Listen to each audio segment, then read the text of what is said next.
Hare Krishna devotees, welcome to the Bhagavatavani weekly program.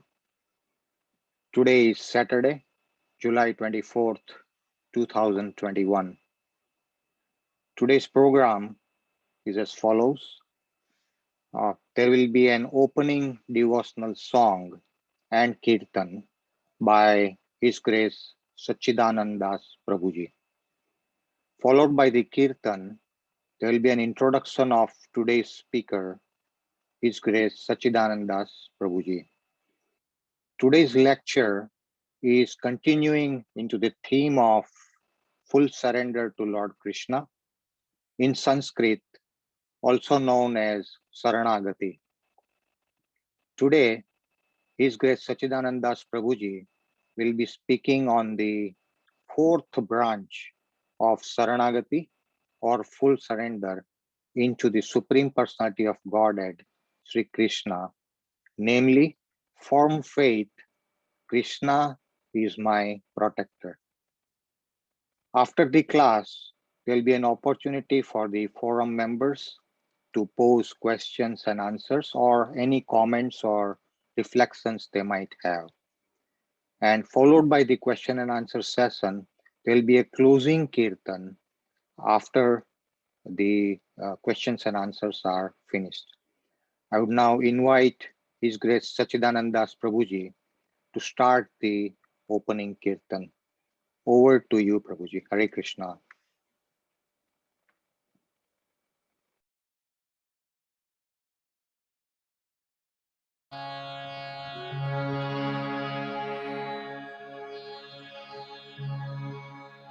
Namo Vishnu Padaya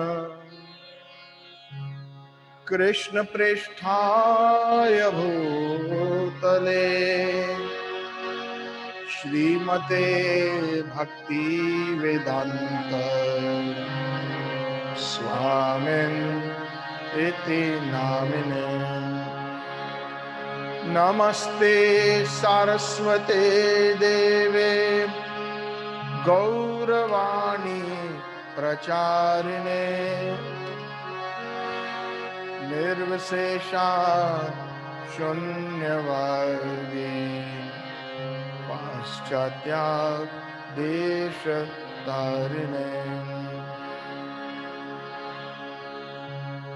Jai Sri Krishna Caitanya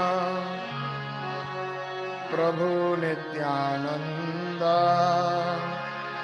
Shri Advaita Gadadhar Shri Vasadi Gaura Bhakta Vrinda Jai Sri Krishna Caitanya Prabhu Nityananda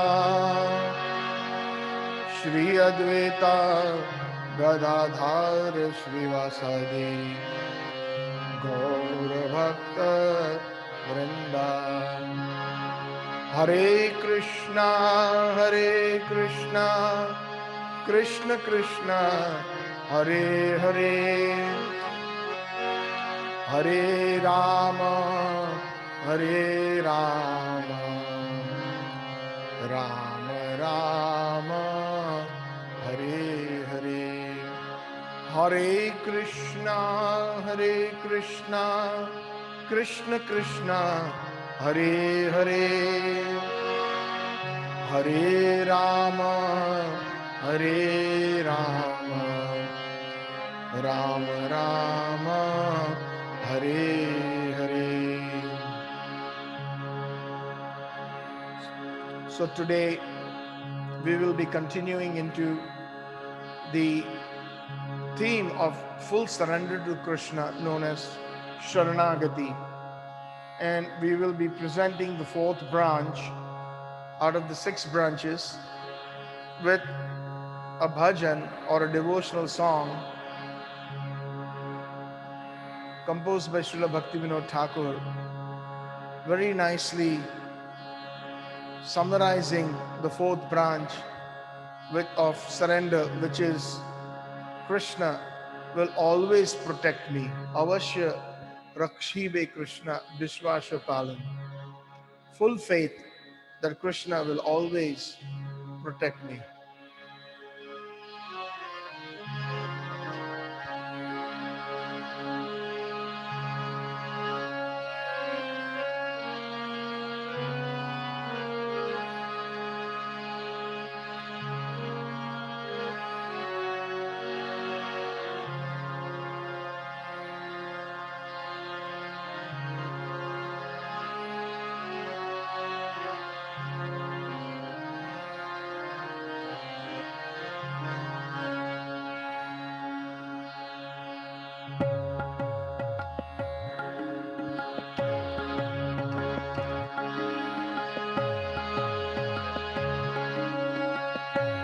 এখন বুঝিনু প্রভু তোমারা চরণ,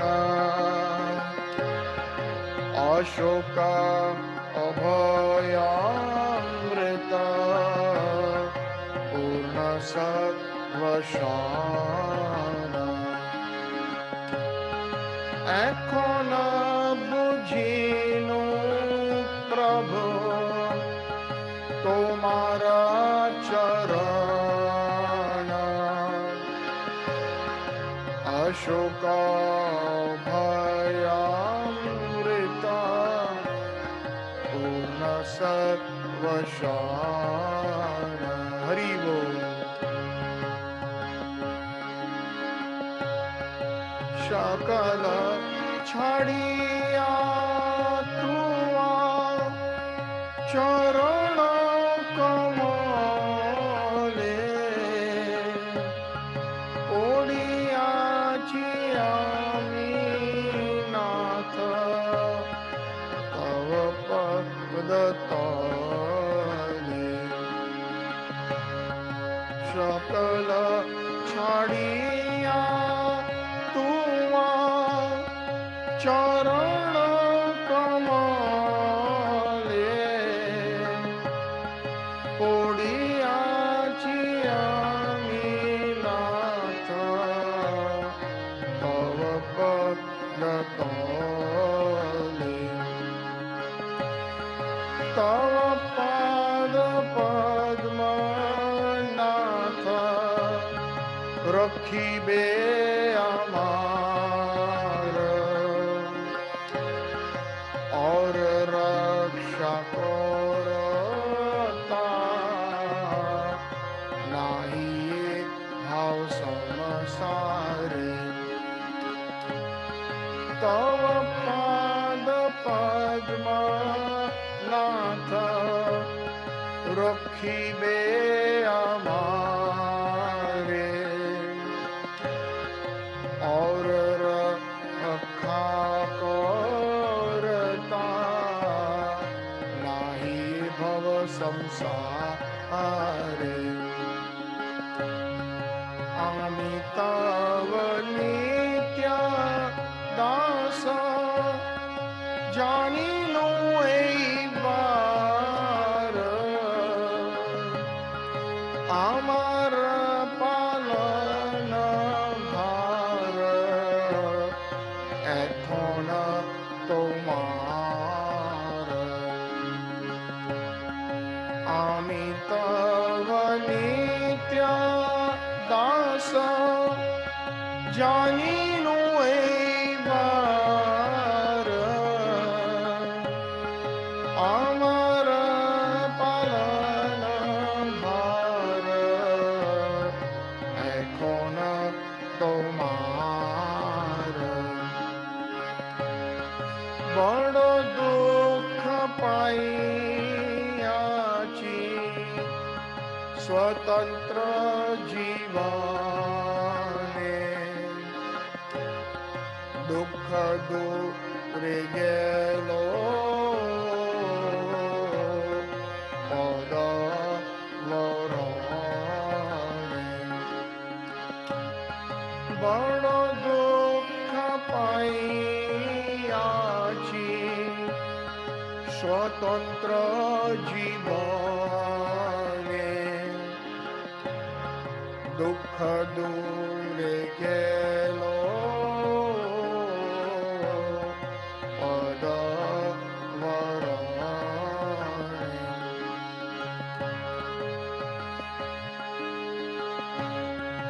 जय पादलागिया रमा तपस्या कोरिला जय पाय शिव शिवत्व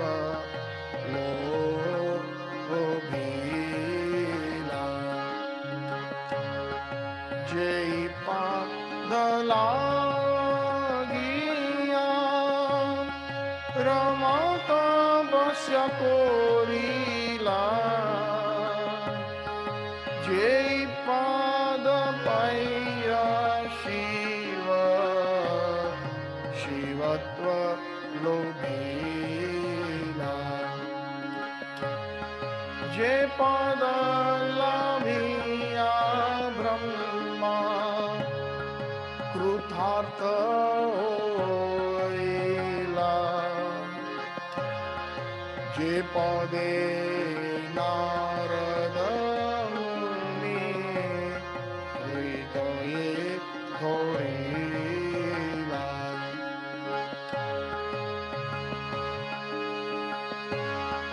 जे पद लाभिया ब्रह्मा कृतार्थ होइला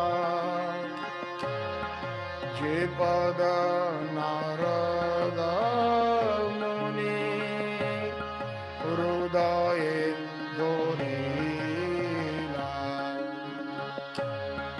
সেই সে অভয় পদ শিরেতে ধরিয়া পরমানন্দে নাচি পদ গুণ গাইয়া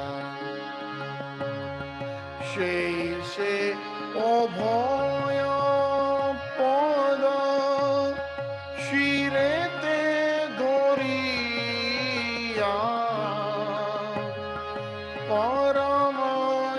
পরমানন্দে নাচি পদ গুণ গাইয়া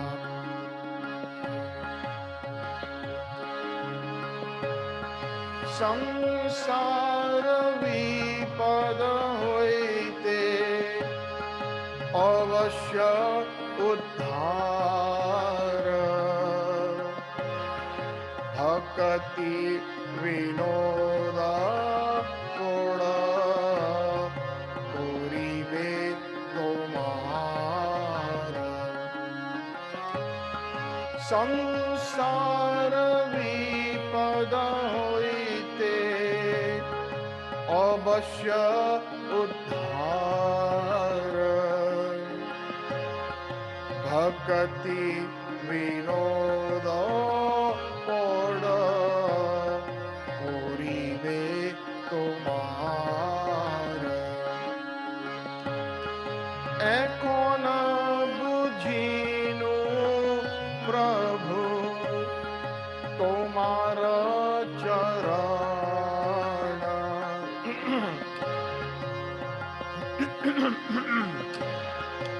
অশোক অভয়ামৃত পূর্ণ সর্বশান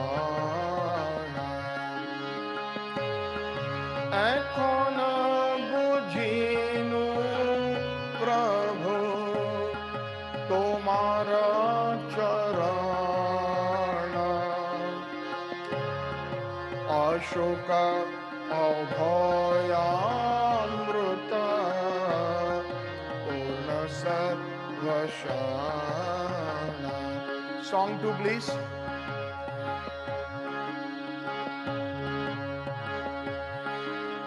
তুমি তোমারি বেজারে কে তারে রাখিতে পারে ইচ্ছা বশ ত্রিভুবন ব্রহ্মায়াদি দেবগণ তব अगणना ओरे तव आज्ञार पालना हो तुमी तुम्हारी बेचारे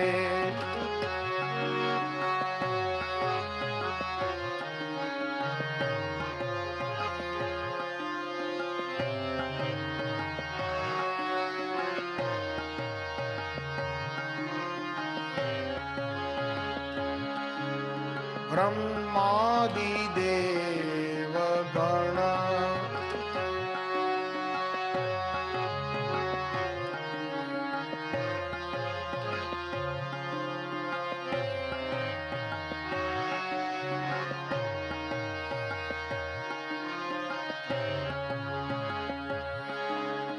तव इच्छा मते जत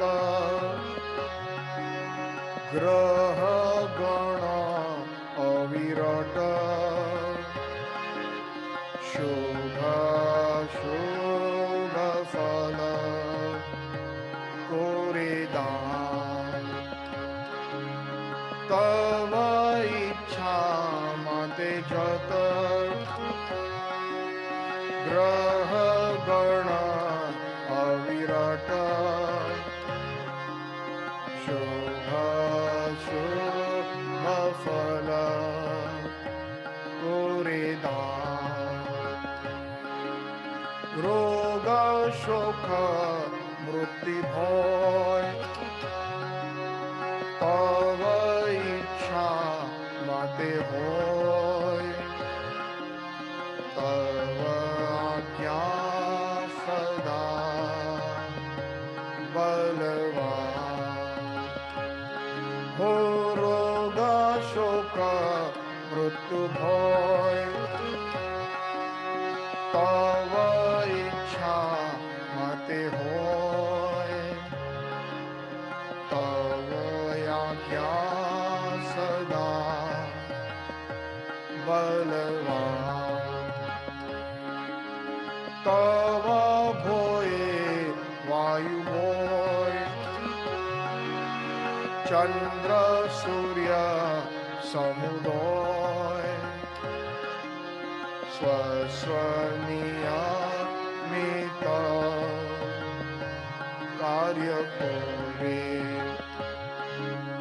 तव भोये वायु भोय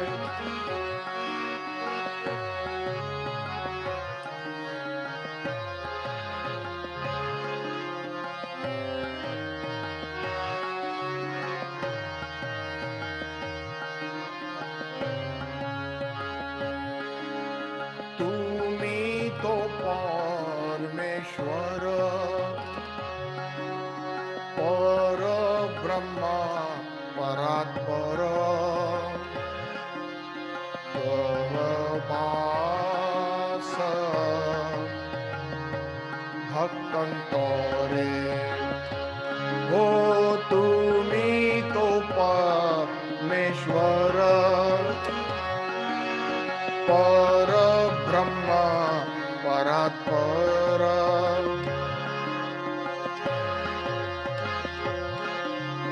तव वास भक्तंतरे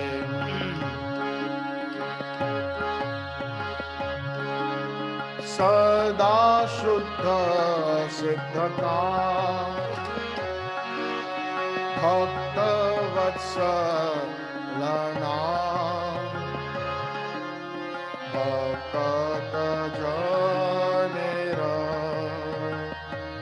नित्य स्वामी हो सदा शुद्ध सिद्ध काम भक्त वत्सलना भक्त जनेर नित्य स्वामी हो तुमी तो राखी वे जाने के तारे माँ रित पारे सकल विधिरा विधि তুমি তোরা কি বেজারে কে তারে মা হৃদ পারে সকল বিধিরা विधि তোমার চরণে না করিয়াছে প্রণিপাত ভক্তি বিনো তব দাস তোমার চরণে না করিয়াছে প্রণিপাত ভক্তি বিনো তব দাস বিপদে হইতে স্বামী অবশ্যতা রে তুমি रखिबे ताहा ए विश्वास विपद होइते स्वामी अवश्यता रे तुमी रखिबे ताहा ए विश्वास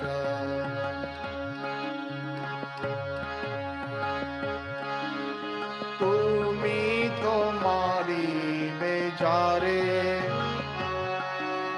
के तारे रात पारे इच्छा तव वश त्रिभुवन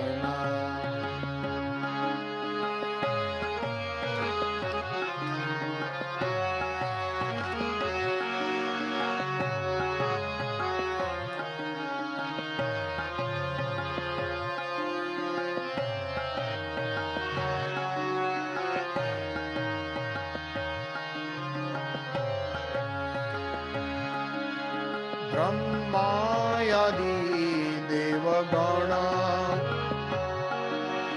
तव दास अगणन गौरे तव आज्ञार पालन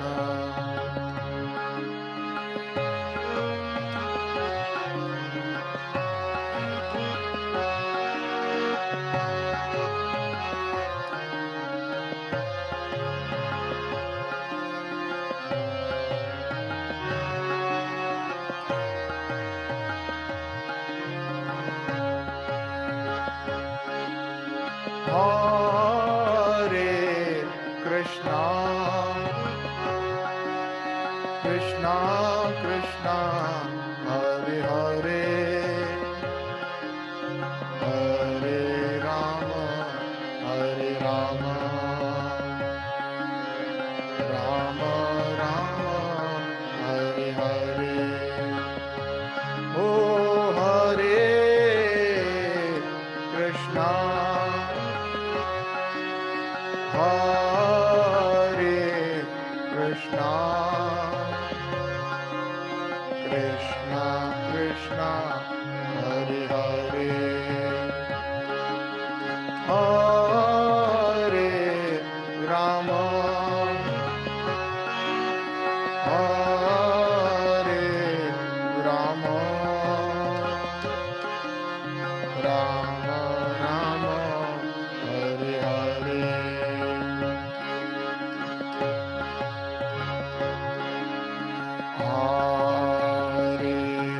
Krishna, Hare Krishna, Krishna Krishna,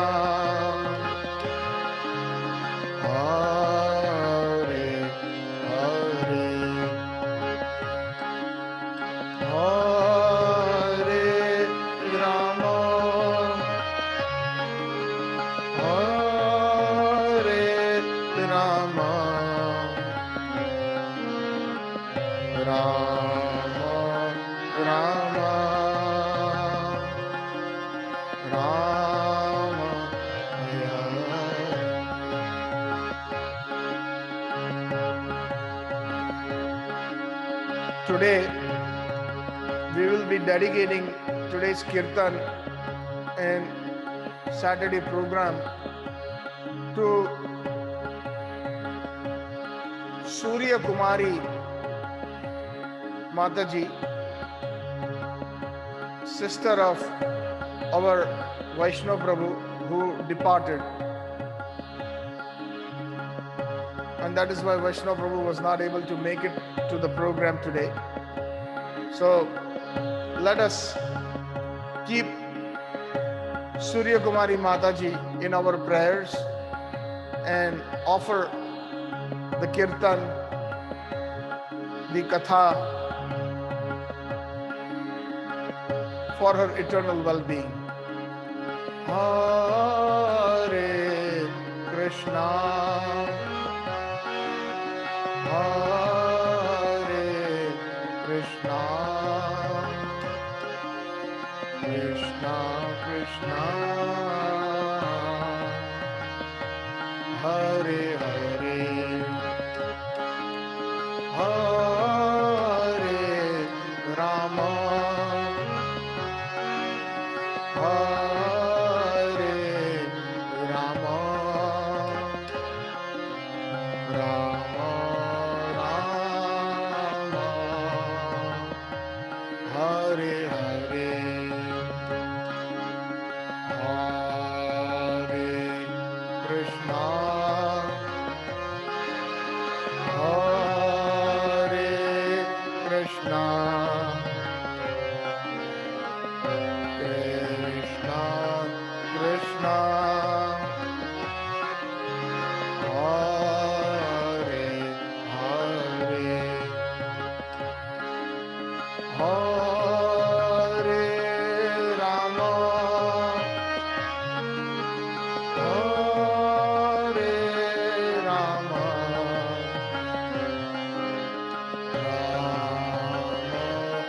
Rama Rama, Hare Hare, Hare Krishna, Hare Krishna, Krishna Krishna, Hare Hare, Hare Rama, Hare Rama, Rama Rama, Hare Hare,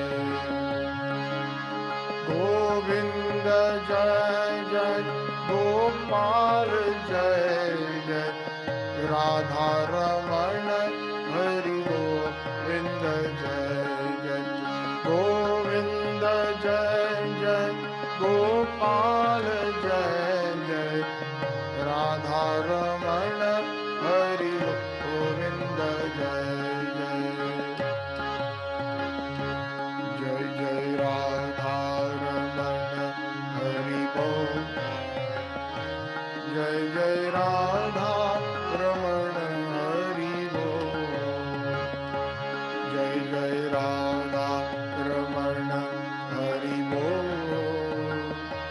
Jai Jai Radha Ramana Hari Bol, Jai Jai Radha Ramana Hari Bol, Jai Jai Radha Ramana Hari Bol, Jai Jai Radha Ramana Hari Bol, Jai Jai Radha Ramana Hari Bol,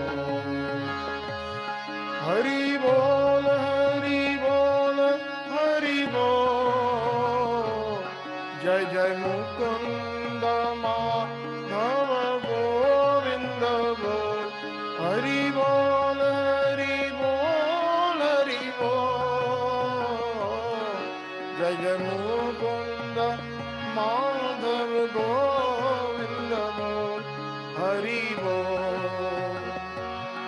Hari Bol, Hari Bol, Nitai Gaura Hari Bol, Jaya Radha Madan Mohan Radha Madan Mohan Radhe Radhe, Jaya Radha Govinda Radha Govinda Radhe Radhe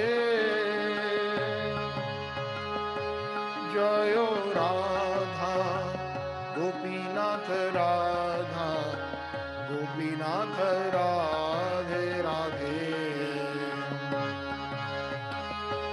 Jaya Radha Raman Radha Raman Radhe Radhe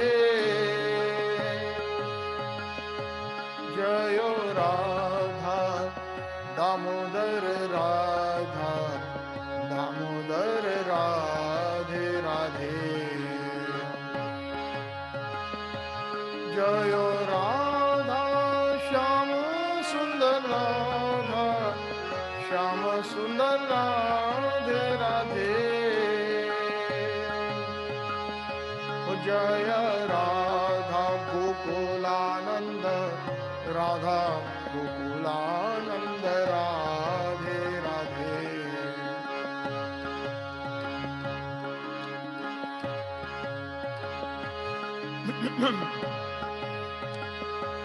Jaya Krishna Balaram Jaya Vrindavan Dham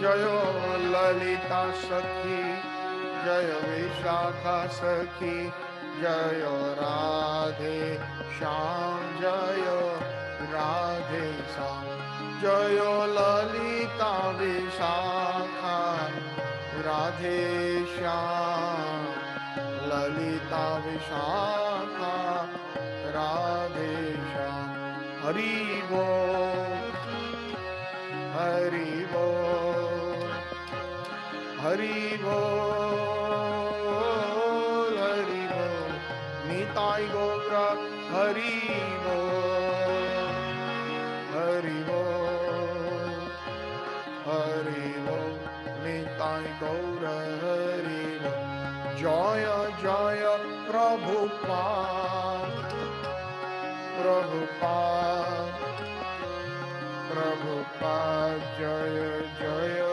Prabhupada Jaya Jaya Prabhupada Jaya Jaya Prabhupada Gurudev Gurudev Gurudev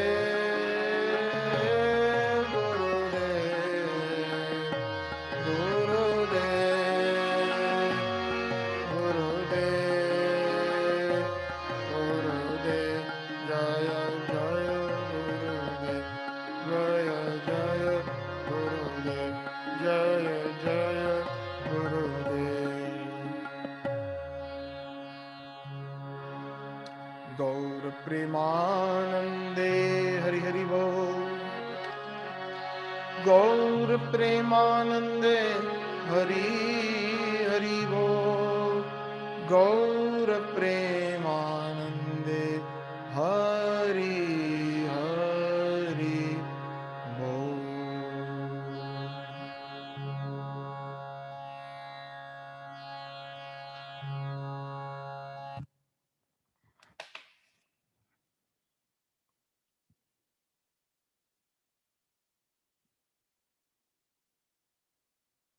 Pitambar Prabhu, go ahead.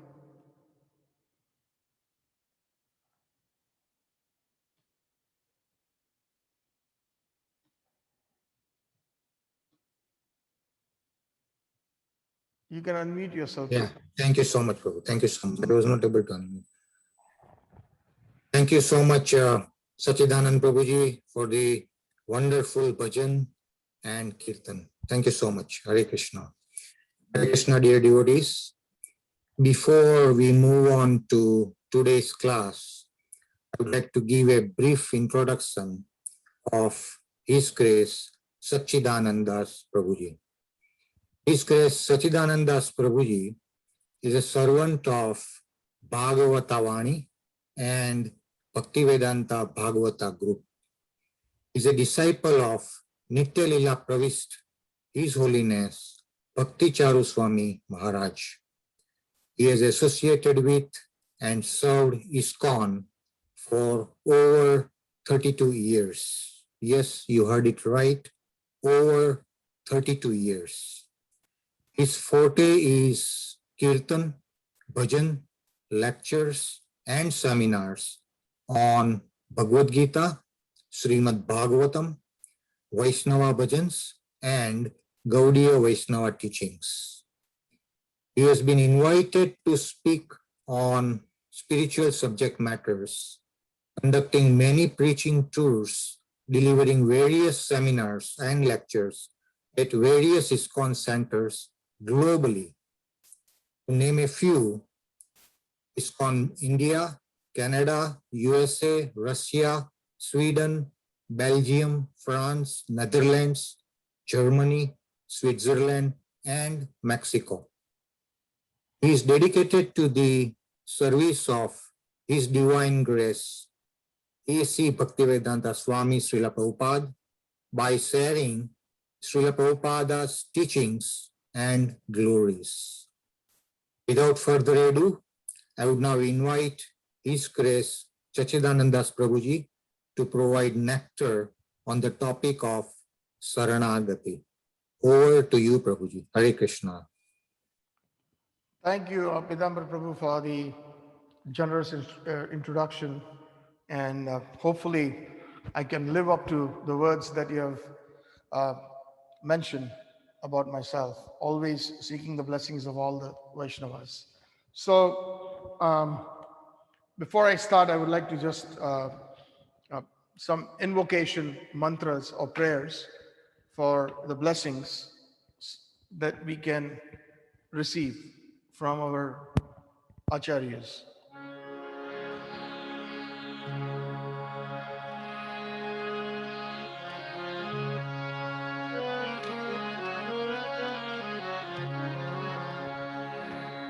Vandeham Shri Guru Shri Yuta Kamalam Shri Guru Vaishnavamscha Shri Rupam Sagrajatam Sahagana Raghunath Tam Sajivam Sadadvetam Savadhutam Parijana Sahitam Shri Krishna Caitanya Devam Shri Radha Krishna Padam Sahagana Lalita Shri Vishakha Vitamscha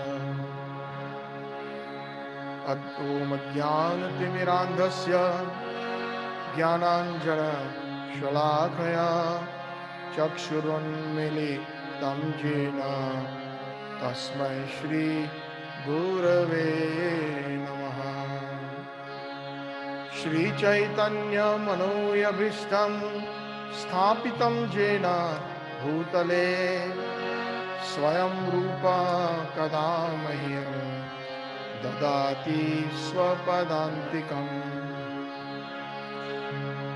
Namastute Vyasa Vishala Buddhe Fulvarvindayadaya Yatapatra Netra Jena Tvaya Bharata Kaila Purna Prajalita Jnana Maya Pradeepa Vyasaya Vishnu Rupaya Vyasa Rupaya Vishnave Namo Vai Brahmane Nidhaye Vasisthaya Namo Namaha.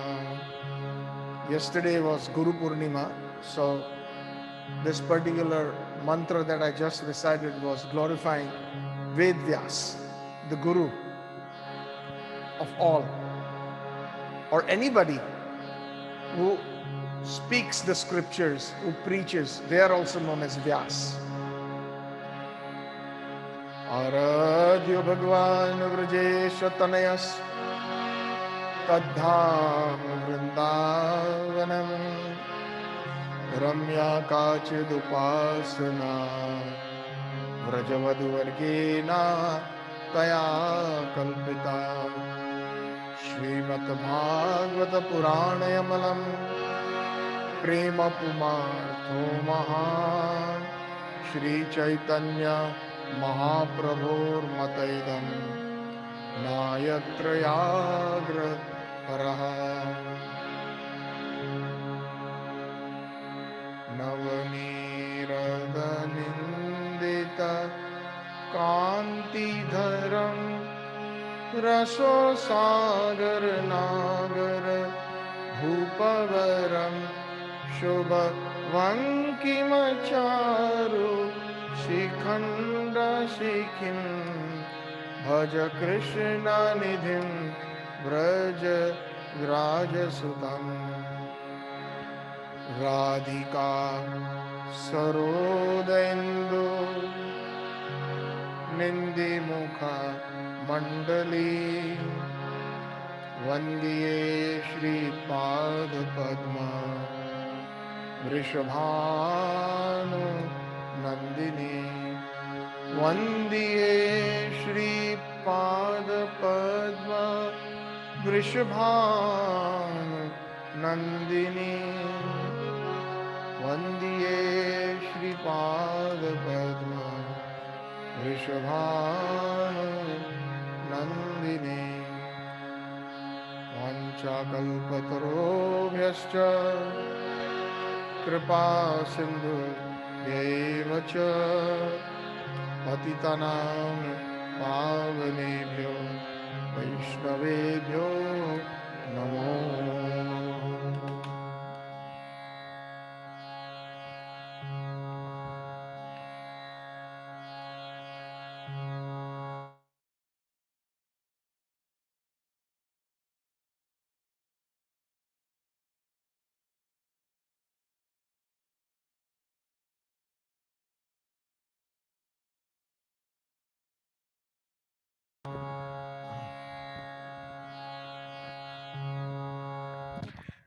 Hare Krishna, Hare Krishna, Krishna Krishna, Hare Hare, Hare Rama, Hare Rama, Rama Rama, Hare Hare, Hare Krishna, Krishna Krishna, Hare Hare, Hare Rama, Rama Rama, Hare Hare. So, welcome again to the Bhakti, the Bhagavatvani group. And today is July 24, 2021. And we will be dedicating today's program to uh, uh, Surya Kumari Mataji, who is the dear and youngest sister of our dear friend and devotee, Vaishnav Das Prabhu. So, unfortunately, he could not make it today because of the passing on of Surya Kumari Mataji. So, uh, we keep her in our prayers, we keep the family in our prayers. May the Supreme Personality of Godhead, Radha Krishna's Lordships, give them a lot of strength to bear the loss and perhaps find some solace that her soul has gone to a much better place. And may the Supreme Lord give her eternal service at his lotus feet. Hare Krishna. So, if you all recollect, in the past sessions, we had mentioned the meaning of the word Sharnagati. If anybody remembers what it is, uh, it's a Sanskrit word which has a combination of two words, Sharan plus Agati. The word Sharan means shelter. Now, regardless of which faith one may follow, uh, we always, the persons who are theistic believers of the Lord, they always have some degree of surrender. They always want to take the shelter of the Supreme Lord. But the degree of surrender varies from person to person and from different schools of thoughts in theism.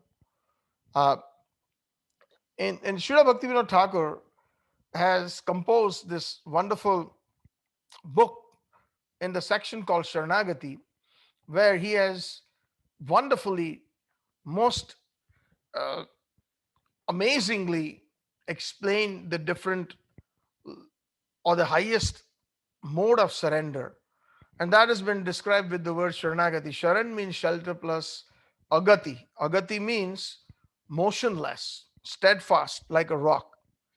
Sometimes we find that in our lives, we do have certain uh, uh, distresses or miseries that may afflict us. And like Krishna says in the Bhagavad Gita, there are four kinds of persons who generally, from the mass of people, they approach me: Arti, Artharthi, Jnani, and Jigyasu. Meaning, Arti means those who are distressed, who are miserable. Artharthi means those who are in need of money, wealth. Jnani, those uh, who are after knowledge, in pursuit of knowledge. And Jigyasu, those who are inquisitive. So these comprise the four kind of persons who mainly approach the Lord, regardless of what faith one may be following. But mostly we see that sometimes, especially when the need is there, uh, those persons take shelter of the Lord and they start going to the temple, to the mosque, to the synagogue, and a place of worship quite often. But after their distress or their need, their material need is fulfilled, we do find sometimes, or most of the times rather, the frequent visits have now become seldom, and sometimes in some cases completely stopped. So uh, only then and then most of the people take shelter. But the kind of shelter in pure bhakti or in pure devotion has been very nicely defined by our uh, predecessors, our Gaudiya Vaishnava Acharyas. Gopal Bhatta Goswami, Sanatan Goswami, in the book Hari Bhakti Vilas, has defined what Sharnagati is, uh, wherein the essence is that there are six limbs or six branches: Anukulyasa Sankalpa, Pratikulyasa Varjanam, Rakshasya Diti Viswaso, etc. There are six different branches, and those are as follows. Uh, and Bhaktivinoda Thakur has basically explicitly in the introductory song has kind of put all these six branches and introduced what is Sharnagati. The first branch being Dainya, humility.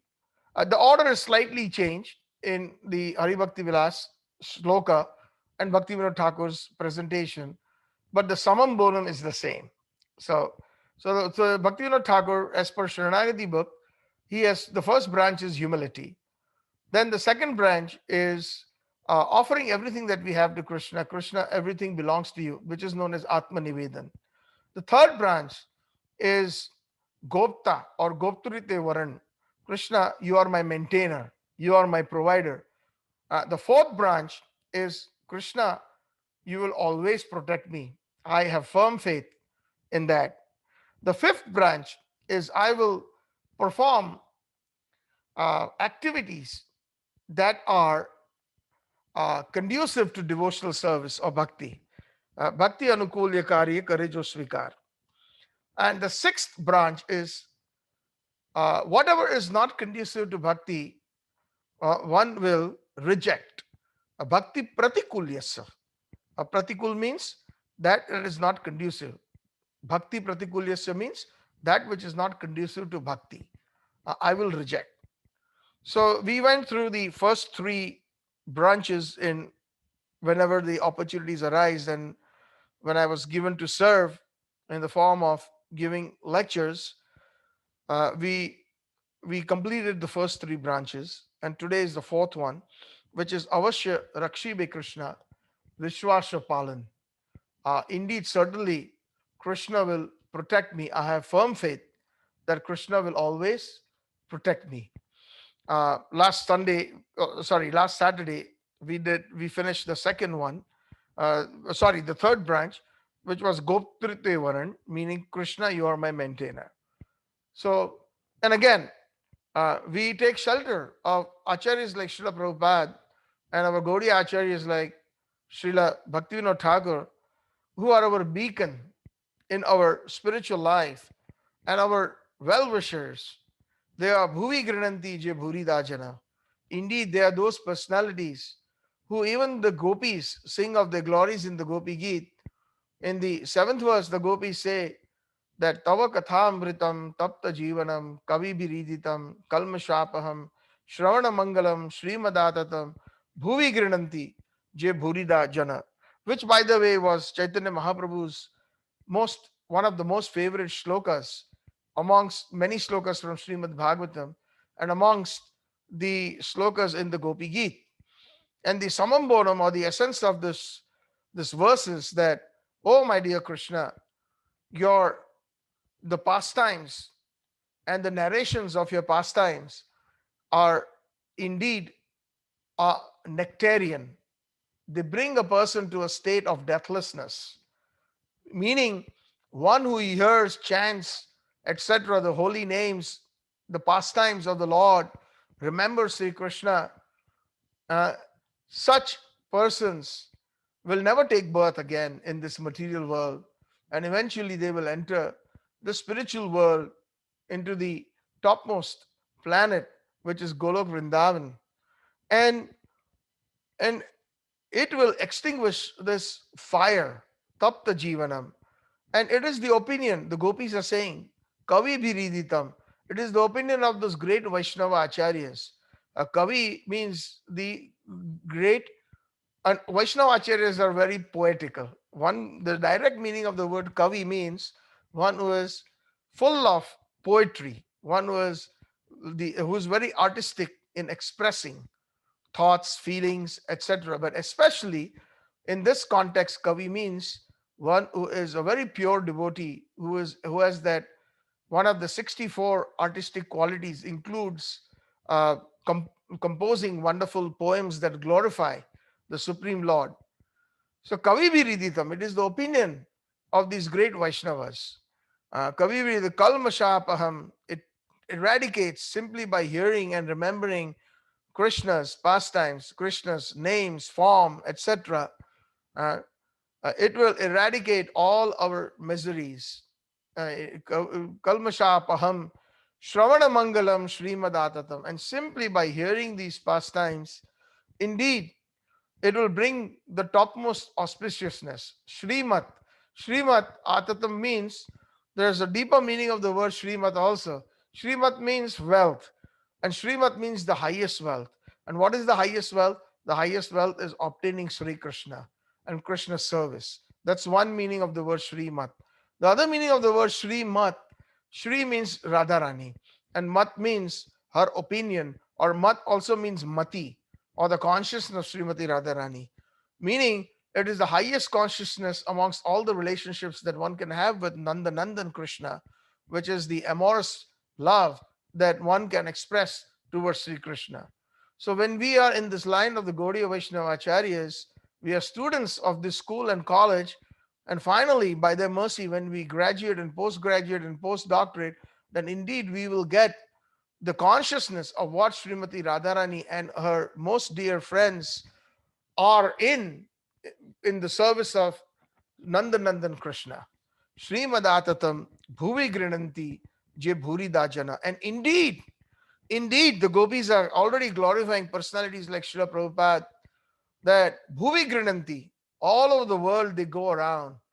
They go around all over the world, and they simply speak the pastimes, or they preach the message of Krishna consciousness, and therefore they are called Bhurida.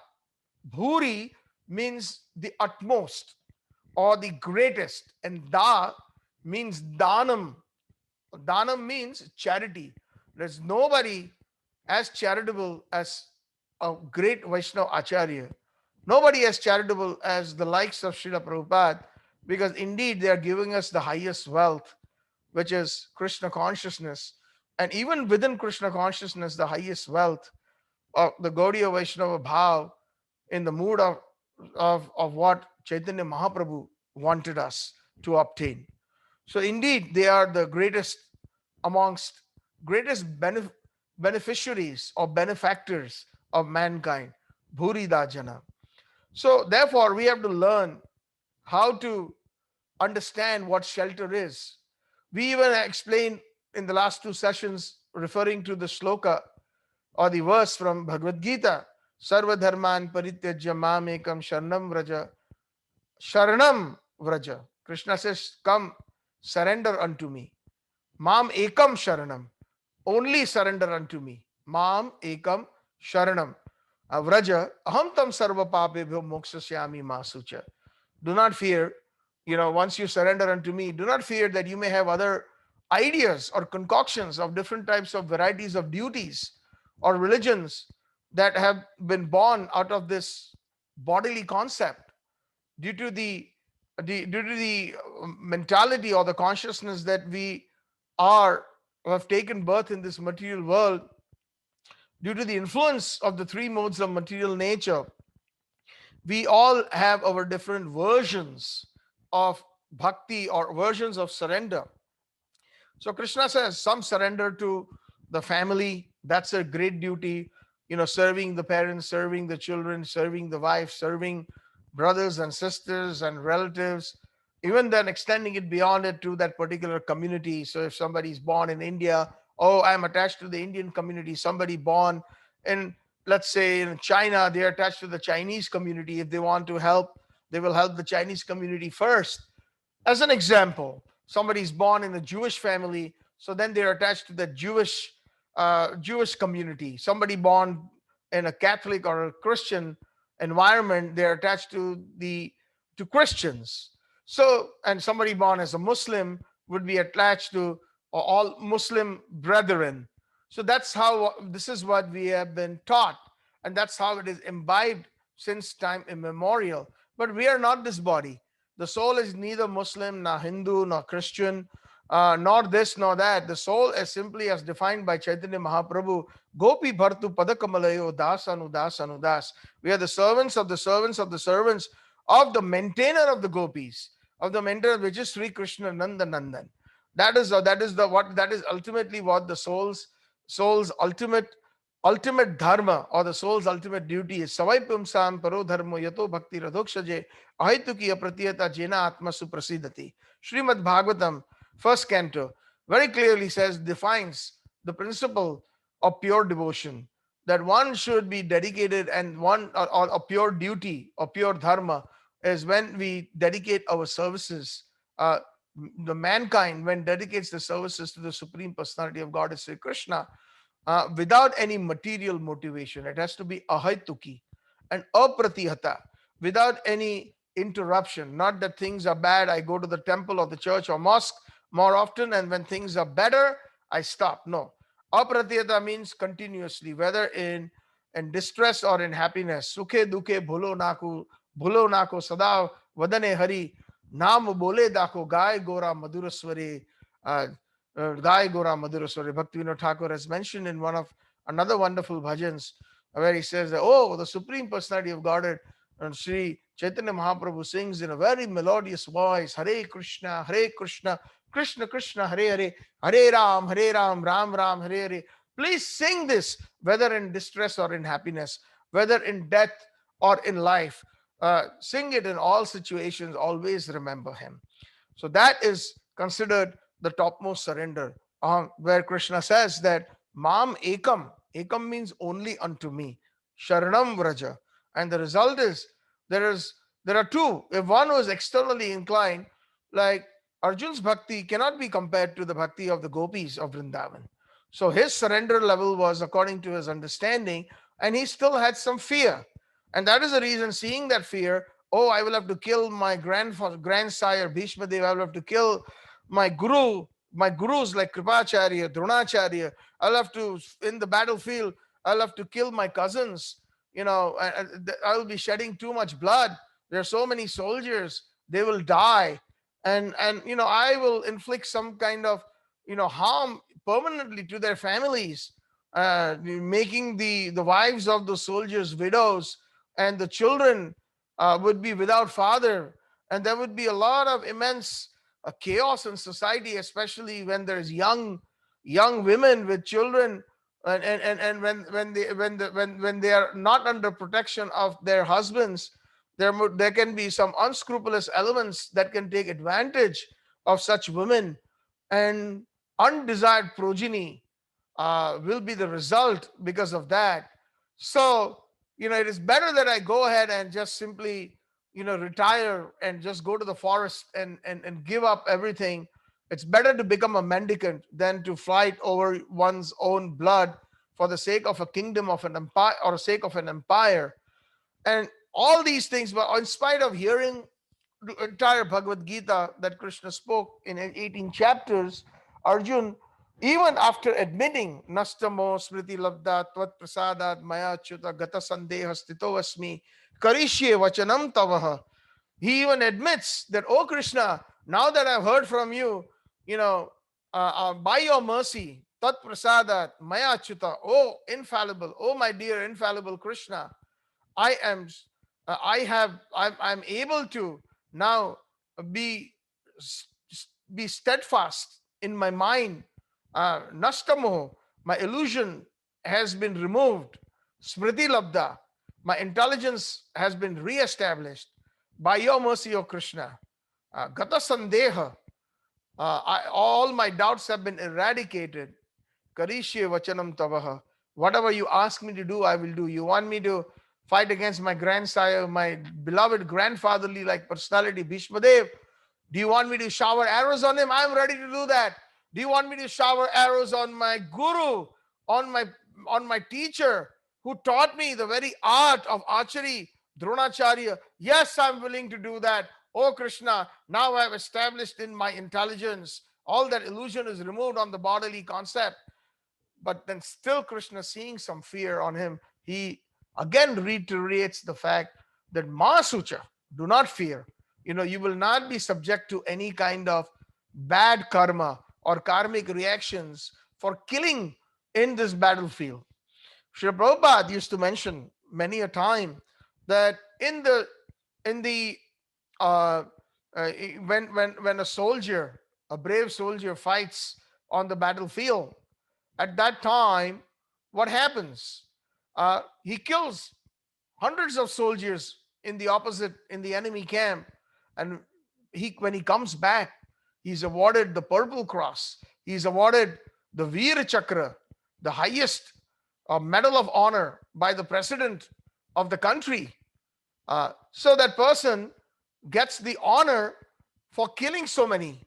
And if the same soldier, when he's on a street in a supermarket, and just because he gets into an argument with somebody and he pulls out his gun, and let's say he shoots and kills that person, that one person, he is immediately subject to punishment, either death by penalty or life imprisonment. Why? Because the difference is that killing he did for his own sense gratification, and the killing that he did on the battlefield when he killed the enemy was on the instruction for the well-being of the country. So similarly, of course, this is an analogy, just to understand. Similarly, the instruction and the desire of the Lord is paramount over everything. If the Lord says, I would like you to do this for me, so a pure devotee will never consider anything except the Lord's will, even if they have to go to hell. But of course, they will never go to hell because Krishna will always protect, as in this particular branch we will be discussing. Perhaps this, I don't know, if I cannot finish, I will continue this fourth branch the next time, because there are 4 bhajans or 4 songs that I would like to definitely touch upon, because it's the words of the pure devotees. It's not the words of Satchitananda Dasa. And anytime we hear and we contemplate and we meditate on the words and we try to understand the words of pure devotees, it is indeed going to benefit us eternally. So in the first song that we sang today, and of course, just to remind everyone again, today is the 4th branch and we are speaking on Avashya Rakshibe Krishna Vishwas Palan. Vishwas Palan means a firm faith, that, and Rakshibe Krishna means Krishna will protect, and Avashya means always. Always, I have firm faith that always Krishna will protect me. So in this bhajan, Bhaktivinoda Thakur, in the 9 verses of this first bhajan of this 4th branch of Sharnagati, he says, Ekhona bujibu Prabhu tomara charana, ashoka abhoy, amruta purna sarva shana. He says, Ekhona bujibu Prabhu. Now I've understood. See, the devotees, if we think that, oh, we have understood Krishna consciousness, somebody has been practicing for 40 years, 30 years, 50 years, 20 years. And if one has that false pride, then I have understood everything in Krishna consciousness, then it is illusory in nature. Even a great devotee like Bhaktivinoda Thakur is saying, he starts this bhajan by saying, Ekhon, now, meaning he has been practicing Krishna consciousness, all his life, all his existence. He's none other than one of the Priya Narma Sakhis of Srimati Radharani, one of the favorite Manjaris of Rup Manjari, who is in turn a very, very dear associate of Srimati Radharani. And look at the humble position. He's saying, Ekhona bujibu Prabhu. Oh my dear Lord, now I've understood. Tumara charona ashoka abhaya mruta purna sarvashana. That your lotus feet, now I've understood that your lotus feet is that refuge. Ashok means where there is no fear, or Ashok means sadness or misery, and Ashok means the opposite. So your lotus feet bring about the complete, they are refuge, free from all sorrow. Ashok means sorrow, sadness, etc. So Ashok. So when one surrenders to the lotus feet of Sri Krishna, then one's all sorrows, all miseries are mitigated. They are completely eradicated if the level of surrender is of the type that is in Sharnagati. Steadfast like a rock. Agati means rock. I'm not moving. Whether you kick me or embrace me. Ashlishya padaratam pinashtumam adarshanam marma harto karotu va yatha tatha va vidato lampato mat prananathassa eva naparaha. Chaitanya Mahaprabhu in the last verse of Sistastakam. By the way, tomorrow we will be discussing the last verse of the Sistastakam. We will start discussing that. It will be the 21st session of the Sistastakam. So that will be approximately, we completed 7 verses. It'll be 5.5 months now. So we tried to go to the best of our ability, describing the summum bonum of pure bhakti in the line of Chaitanya Mahaprabhu through the words of Mahaprabhu found in the Chaitanya Charitamrita in the form of Sistastakam. So devotees are welcome to join, because every word that Mahaprabhu has spoken is amazingly nectarian, and that nectar itself is the summum bonum of Srimad Bhagavatam, summum bonum of all the Gaudiya Vaishnava literatures, the highest of the highest, and that is one of the reasons why at Gaur Purnima time this year, some inspiration came within my heart. We were studying Srimad Bhagavatam. Srimad Bhagavatam has got 18,000 verses. And like Srila Prabhupada in the mood, of course, we can never imitate Srila Prabhupada, but the Prabhupada's mood was that before he left, before he even completed Srimad Bhagavatam, he summarized the entire 10th canto in the form of Krishna book, just in case, if we were not able to translate the Srimad Bhagavatam. And lo and behold, what happened? Srila Prabhupada finished the 10th canto after the Krishna book and then translating many other books and completing Srimad Bhagavatam. After the 10th canto was finished, Srila Prabhupada left his body. So the 11th and 12th cantos were translated by the disciples of Srila Prabhupada. But the moon-like face of Krishna is the 10th canto. And Srila Prabhupada wanted to give that first. So he gave the Krishna book first, and then, of course, he translated word to word, every word, up to the 10th canto. And then Srila Prabhupada wound up his pastimes. So some or the other, we thought that, in our Bhaktivedanta Bhagavad group, I don't think we will be able to complete all 18,000 verses in this lifetime.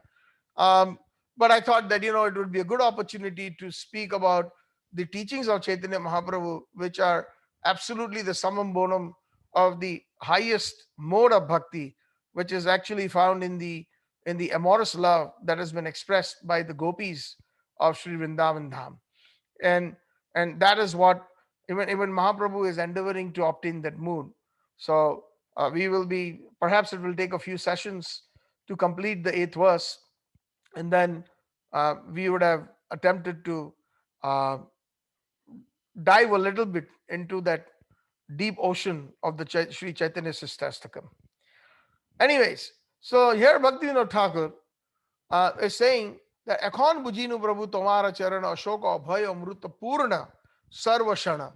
And now, after I have understood that surrendering at your lotus feet, it has given, taking refuge at your lotus feet, taking Sharnagati at your lotus feet, all my sorrow and fear have been mitigated eternally due to this sweet nectar. Then further he says, Shakala chadiya tuva charana komole, podiyachi ami nath tava pada tole. And he's saying, Shakala chadiya. Now I've given up everything. So giving up everything for the sadhak also means what Krishna is saying in the Bhagavad Gita, Sarva Dharman Parityaja. Giving up all varieties of concoctions of different kinds of what dharma is, what duty is, etc. Shakala chadiya. And Shakal chadiya also means giving up the mundane relationships. It is very hard to do that, but that stage has to come eventually if one wants to fully advance and one wants to obtain the Sharnagati. Right now we are attached to our family, our children, our parents, our wife, our spouses, etc., our relatives, our society, our country. We are attached to our assets, money, home, etc. But sooner or later, if it doesn't happen in this life, Krishna is so kind that he will let us continue our Krishna consciousness from whichever point we left off. Bhagavad Gita and other shlokas, other verses support that if we have completed, let's say 10% in before we reach 100% perfection, then in our next life we will start with the 11th percent. If somebody is completed 55%, then in the next life they will start with 56% until they have attained that purity and attained that the level of surrender at the lotus feet of the Lord. Everything else will become zero. If at the time of death, if we have millions of dollars sitting in the bank, when we leave our bodies, and by some chance, if somebody has some by magical remembrance, if they remember, oh, I had $5 million sitting in this bank account. Excuse me, Haribol.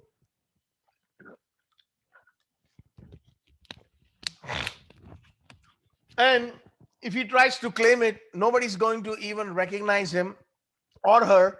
No, neither or if they come and ring the doorbell of their fantastic mansion, and if the grandson or even the son opens the door, nobody's going to recognize them. Let's say he gets the human body, this person, because of some piety and some bhakti, and he's come back, and if by some chance he remembers everything, he says, yeah, this is my home, and this is the bedroom, and my basement, and my rec room, and all this, but nobody's going to recognize him. Sorry, sir, we don't recognize. Everything becomes zero, including our relationships. Chidyante bridayu gantis, shiyante chasma karmani, Srimad Bhagavatam. All these knots are cut off. So, like this, but the one thing that Krishna guarantees us is in devotional service, in bhakti, you won't have to start from zero. Wherever you left off, you will get that opportunity. So, Sakala Chadiya. So, that is the reason why we have this Varnashram system, where we have the progressive evolution, if I may use those words, for the soul to progress in Krishna consciousness with the 4 different divisions of society. Krishna says in the Bhagavad Gita, Chaturvarnyam Maya system Guna Karma Vibhagasha. The Varnashram system, Varna means according to one's propensity, according to one's natural propensities, one acts and behaves in such a way. So And then for the upliftment of mankind, there are 4 different ashrams, Varanas and ashrams. So what are the 4 ashrams? Ashrams means these are the 4 divisions of society where there is brahmacharya. So in the beginning, when the child is born and then he becomes a youth, and then before getting married, that is called the stage of celibacy.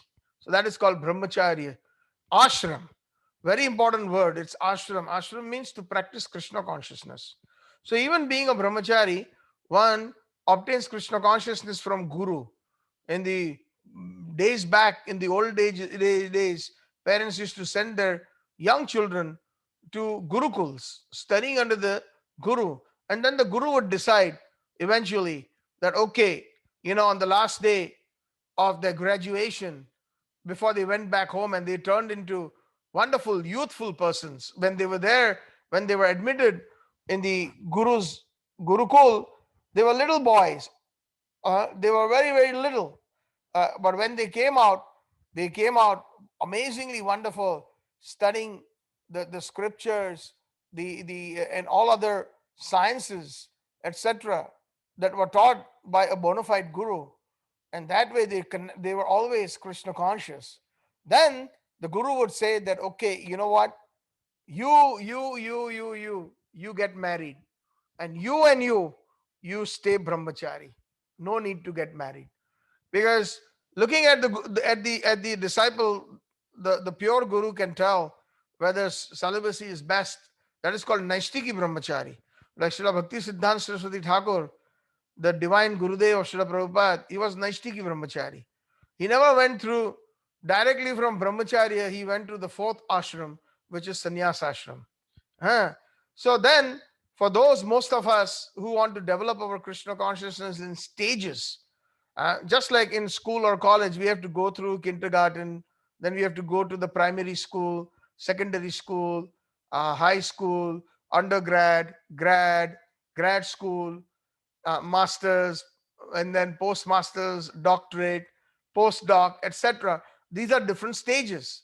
Uh, so these are the stages for spiritual evolution of the soul who has been completely engrossed in this material world since time immemorial, birth after birth after birth after birth. So, like this, that evolution takes place when there's proper guidance. So, from the brahmacharya, then they get married, and getting married means getting married to a wonderful person, both of them practicing Krishna consciousness in their home, bringing Krishna, putting Krishna in the center. That is Grihastha Ashram. Srila Radhanath Swami has mentioned this. I heard this lecture many years ago in Chicago, and he laid the stress on the word ashram. Maharaj said, it is an ashram. So we have to voluntarily take shrama. Shrama means we have to take different kinds of austerities so that we can cultivate Krishna consciousness. Not live like animals. Okay, we are married, we've got the license to have sex with our wives, then we will have sex day and night like dogs and cats. No, then that is Griha Medhi. That is not Griha Ashram. Ashram means when one develops Krishna consciousness in that second stage as well. Then once the married life comes to that part or that course where there are children and children grow up, and then the husband's time comes to Shakala Chadiya, as mentioned in these words. He gives up everything.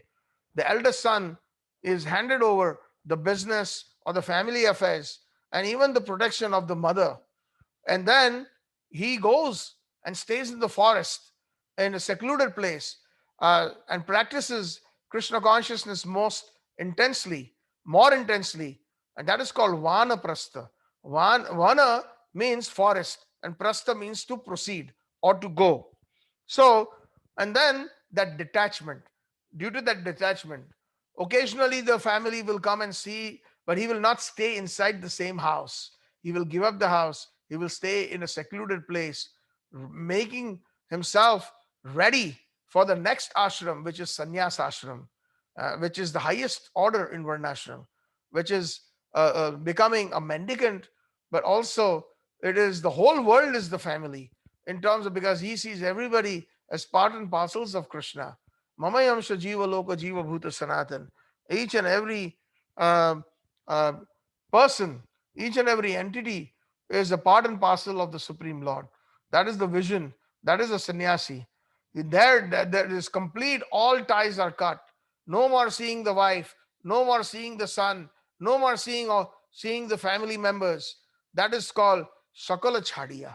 Uh, that way, because when we are attached, our time is also distributed. Our time is distributed. Like, for example, when we are doing bhakti, we are able to do, and when we are in the house, maybe the best of the devotees can do several hours in a day, but still it's not 24 hours. Why? Because they have got kids, they've got a wife, they've got household duties. So they have to practice, they have to spend time for all those activities. So the entire day or the life is distributed. Uh, a few percentage for Krishna, few for the son, few for the daughter, few for the wife, few for the parents, few for the relatives. So like this, everything is distributed. But as Sakala Chadiya, when we give up everything, then 24/7 we are Krishna conscious. And that should be the goal. And in relation to Krishna, Rokhibe Amare, he says that Charana Kamale, Sakala Chadiya Tuva Charana Kamale. Now I have given up everything and I have taken shelter of your lotus feet. Podiyachi Aminath, I'm falling at your lotus feet, oh my master. Nath. Nath means master. Master means when a master master has many different meanings, but a real good master is that whoever is under a master always protects. So here the word Krishna, the Bhakti Vinod Thakur is in connotation, or is with that Krishna, you will always protect me. The fourth branch of Sharnagati. Podiyachi Aminath. Now it is up to you. Now I've surrendered to you. I've given up all my material ties. And Podiyachi Aminath, at your lotus feet, I've come here and fallen at your feet. Tava pada patole. I'm surrendering at the souls of your lotus feet. Krishna's souls are very, very beautiful. If you observe very closely, especially the deities, some of the deities are so beautiful, and that is what is the description is given in the different scriptures. Like Lord Brahma has described the beauty of Krishna in in Brahma Samhita. Uh, Aloka Chandra Glasata Vanmalya Vamsi Ratnangada Pranaya Keli Kala Vilaso Shyamam Tribhanga Lalitam Niyata Prakasham Govindam Adi Purusham Tamaham Bhajami. Full of Kasturi Tilakam Lalata Falke Vakshastale Kaustubam Nasagre Chanavamoktikam Kartale Venu Gop Gopastri Parivestida Sarvange Harichandanam Gopal Param Vijayate Shri Gopal Chudamani. So different scriptures give beautiful descriptions of Krishna and Krishna's lotus feet. They are so soft. They are like so soft that even the gopis, they say in the Gopi Geet that while you are grazing the cows in the forest of Vrindavan, oh, there are so many thorns and stones, and your lotus feet are so soft, O Krishna. A charayan pashu, when you are going out to graze the cows, please, your lotus feet are so soft, they must have heard.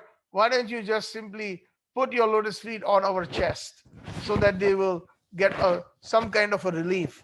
That is such a beautiful bow, and because Krishna's lotus feet are very, very soft, and the color is like a beautiful lotus. Radharani's lotus feet are also like that. Sometimes when they are in the forest of Vrindavan and when they lie down under a tree, the bees mistake the lotus feet of Krishna to be beautiful lotuses, and they buzz around the lotus feet of Krishna, simply thinking that these are beautiful lotuses that have blossomed in the middle of the forest. So, Sakala Chadiya Tuva Charana Komale Puriya Che Aminath Tava Podo Tole. Tole means the softest part of the lotus feet of Krishna, because I know when I take shelter of the softest part, that I will get full protection, and I will feel the softness of your loving care, O Krishna. Just like sometimes, to give you a very simple analogy, the more softer the pillow or the bed, the more comfortable it is for the person taking rest. So similarly, Bhaktivinoda Thakur is now giving up everything and taking rest under the soles of Krishna's lotus feet. Every word has so wonderful nectar in it that Bhaktivinoda Thakur has expressed. That is why they are known as Kavi. Even our Srila Prabhupada was dubbed with a prefix called Kavi by his god brothers in the Gaudiya Math due to his ability to compose wonderful poems, devotional poems. Then he further says, Tava pada padmanath rokhibe amare और रखा कोरता नहीं ए भाव संसारे तव पाद Padmanath, your lotus feet, oh my nath, rokhibe amare, you will always protect me, or rakha karta, you are the only one who can completely protect me, nahi ye bhava samsare, not this material world. That is a false illusion that we think in this material world we are protected. In the Srimad Bhagavatam, it says, Padam Padam Vipadam. Every step of the way in this material world, there is a danger. Every step of the way. Sometimes we find that there are no miseries, and those moments of happiness, we misconstrue those bursts of relief as moments of happiness. Srila Prabhupada likes to use these words. I'm using Srila Prabhupada's words in the Srimad Bhagavatam. Somewhere in the purpose he has used. The mankind here in this material world considers those bursts of relief as happiness. And he gives this example of waterboarding. If you all know, so one of the methods of torturing a criminal or a spy is waterboarding. Especially the US was very famous for that in the Guantanamo Bay, where they were prisoners of war that were held, because in US they cannot do that by law. They cannot do it in US. It is considered inhumane. But the hypocrisy is there. In the material world, there is nothing perfect. Neither the government, neither the presidents, because they are not Raj Rishis. Raj Rishi means the kings on the old days, in the olden days. They were not only kings, but they were great spiritualists. They were devotees. Therefore, they were known as Raj Rishis. But nowadays, everybody, prime minister to president to the lowest clerk in the courthouses or the city hall, they're all there simply to for their own sense gratification, to maintain their positions, to maintain their salaries. Whether or not they do justice to the law or to the government, it takes a backseat. Very few or seldom you will really find honesty. So the US had opened Guantanamo Bay overseas so that they can torture the prisoners of war with methods that they cannot do it on their terrain or on their turf, because otherwise it would be considered illegal. So they set up teams like that. And one of the worst torturing methods was waterboarding, where they would, Prabhupada used to, and Prabhupada mentioned in simple terms, but I'm using the word waterboarding because that's a common term that most people know in the Western world. So they would catch the hair of a criminal, and there would be a body of water, and then they would immerse that in the water until to the point that almost that person will drown or suffocate. And then they will lift that person by the hair, just a half a gasp. And by the time the person even has the next gasp, again his head is put immersed in water again. So those bursts of relief between the half a breath that person is able to take and again immersed in water, as those bursts of relief, we consider that in this material world as happiness. Actually speaking, there is no such thing as happiness. Happiness, or rather bliss, is something that is permanent in nature, and that can only be obtained when we serve the permanent Supreme Lord or the Lord's devotees who are engaged permanently in the service of the Lord. Otherwise, in this material world, it is not possible. So that is why he says that only your lotus feet, O Krishna, तव पाद पद्मनाथ रखिबे हमारे, will give me protection, और रक्षा करता नाही ए भव samsare. In this material world, not possible that anybody can protect me or my interest or the eternal well-being of my soul. Not possible. Even in the material world, we find that, oh, my wife loves me so much, my son loves me so much, I love my wife, I love my kids. All that is true, but it is all in a material sense. One time, to demonstrate the fact that there is no true love in the material world, one person was dying. He was on the verge of death, on his deathbed, and all the family members were gathered around him. All the family members. He was taking the last few breaths, and at that time, Naradji, the great uh, devotee, he came and descended from the spiritual world, and he started speaking to the person who was dying, and he said that the person offered him obeisances while he was lying on the bed. Oh, please, Naradji, bless me, forgive me. I have committed a lot of sins all my life.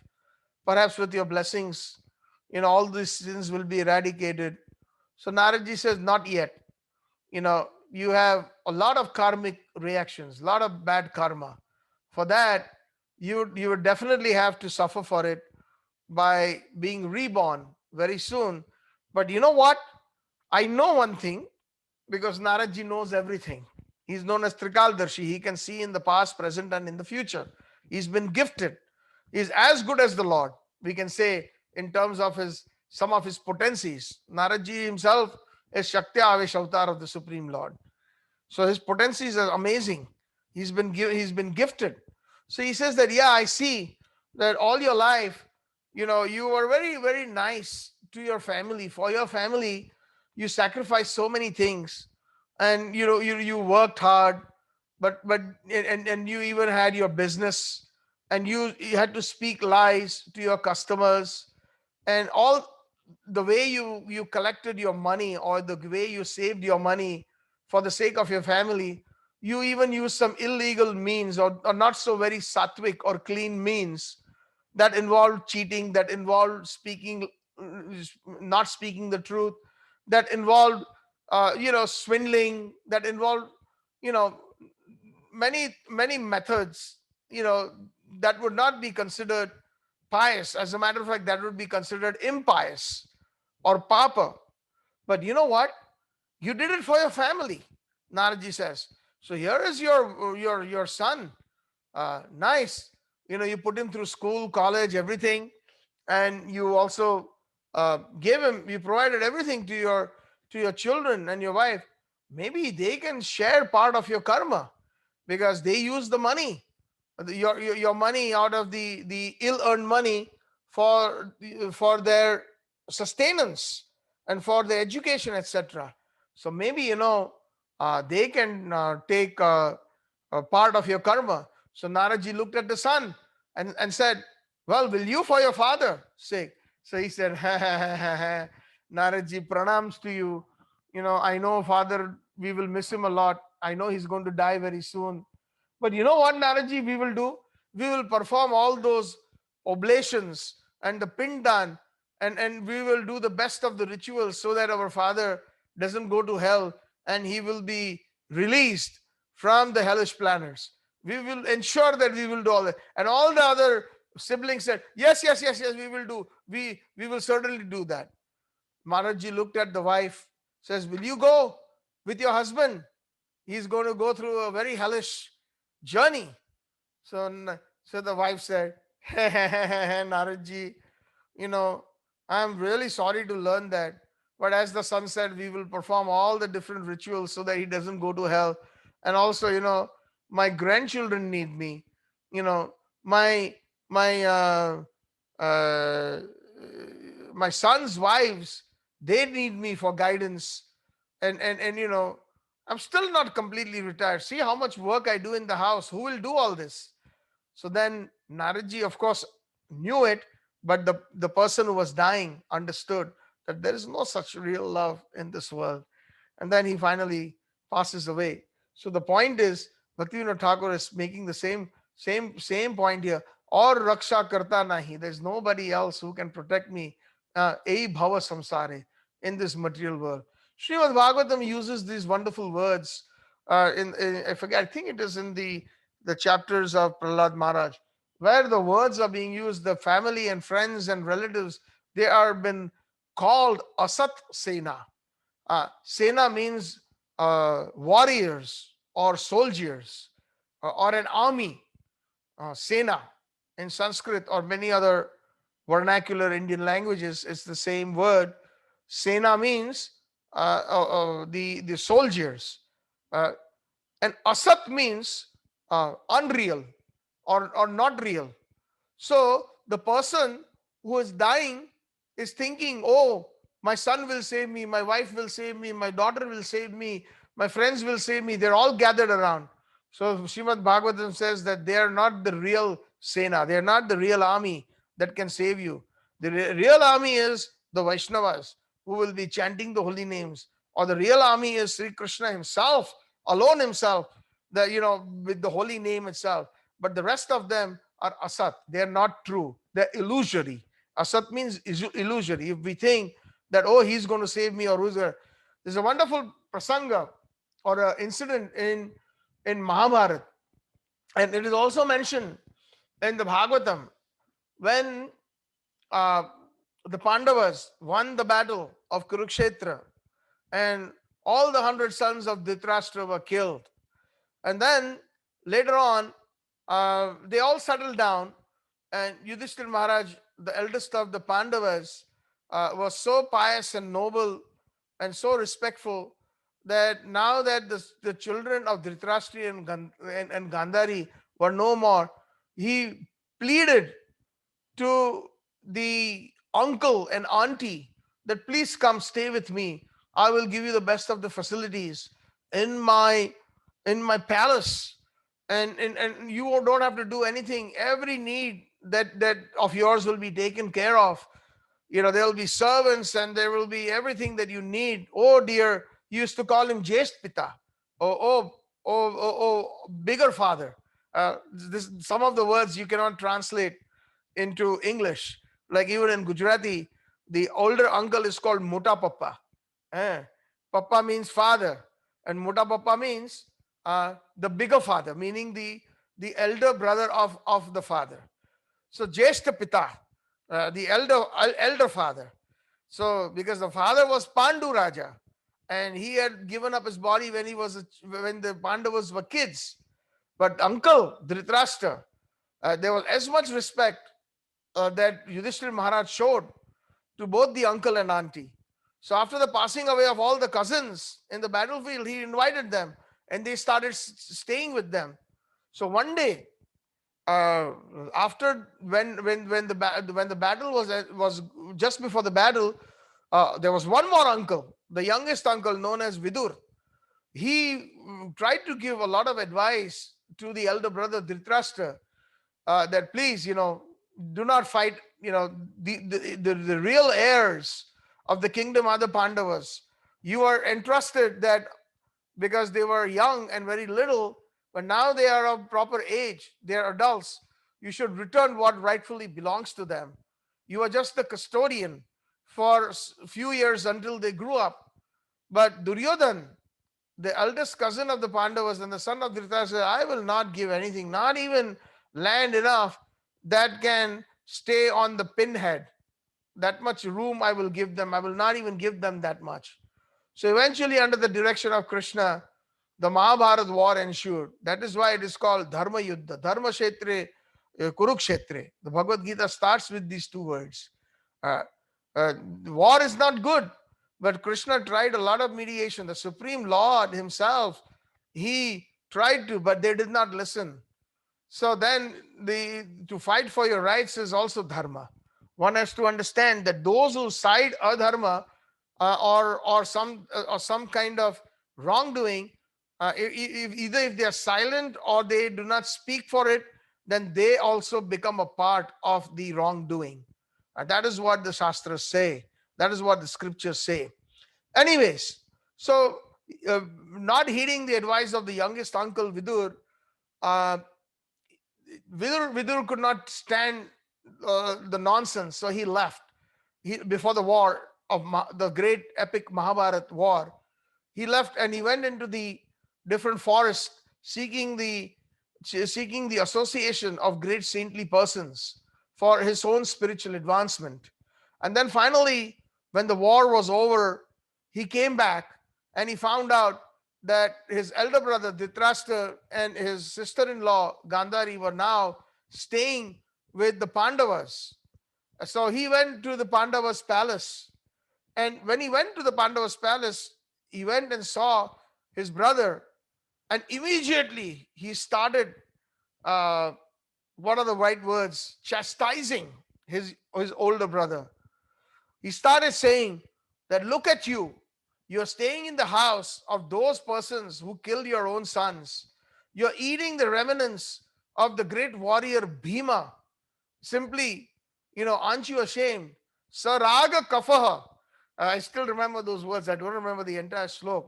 Saraga, as if with the musical sound, there's emanating from your chest because of the cough.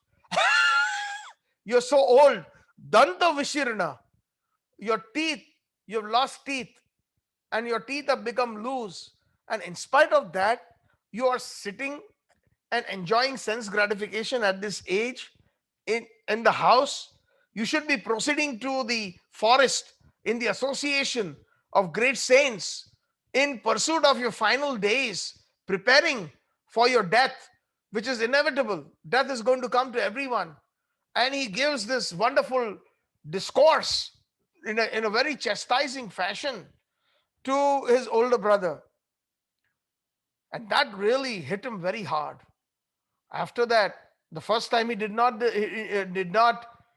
heed to the advice before the war, but later, after what he spoke, after coming back, Vidur, that really struck into the heart of Dhritarashtra. Next early morning, when everybody was still asleep, both husband and wife, they left the palace without anybody knowing, and they proceeded towards the forest for their spiritual well-being. When it was time early in the morning, the first thing that Yudhishthira Maharaj did was to go pay obeisances to the elderly uncle and auntie. And he always went there offer obeisances to Lord Narayan, to Krishna, and then he would go into their bedroom of the uncle and aunt and take their blessings and offer them obeisances. That day when he approached the room, the room doors were open and both were not to be found. And he started crying profusely, Yudhishthira Maharaj, and he was lamenting so much. He says, alas, what have I done? Perhaps I must have said something, or somebody must have said something horrible to the uncle and aunts who I consider more than my father and mother. They have left. They are so old. Where would they be right now? Who's going to take care of them? And the moment he said, who's going to take care of them? At that time, again, the great devotee, Naradji, he appeared. And he said, Yudhishthir, you're crying. Crying over what? So he explained that, every morning I come, I offer obeisances, I sit with them, I speak to them, and, I take care of whatever I can for them. And then today I am not able to because and I searched all over the palace. I even sent soldiers all over the city of Hastinapur to find them, but nobody could find them. And maybe I did something wrong. What will happen to them? Who's going to protect them? And immediately Naradji, a pure devotee, always administers excellent medication, no matter how bitter that medication is. He started chastising Yudhishthira Maharaj. He says, Kala karma guna adhino, deo ayam panchabhautika, katham manyan gopayet, sarpagrasta yathaparam. What a beautiful verse. Something for us to take home within our hearts, in line with what Srila Bhaktivinoda Thakur is saying. Nahi ye bhava samsare raksha karta. Or raksha karta nahi ye bhava samsare. Nobody is able to protect us. So here Naradji is saying, Kala karma gunadhino. Ayam deha ayam pancha bhautika. This body of yours or ours in the material world is dependent completely on kal, karma, and guna. It is dependent on time. Every moment we are dying, there's an influence of material time.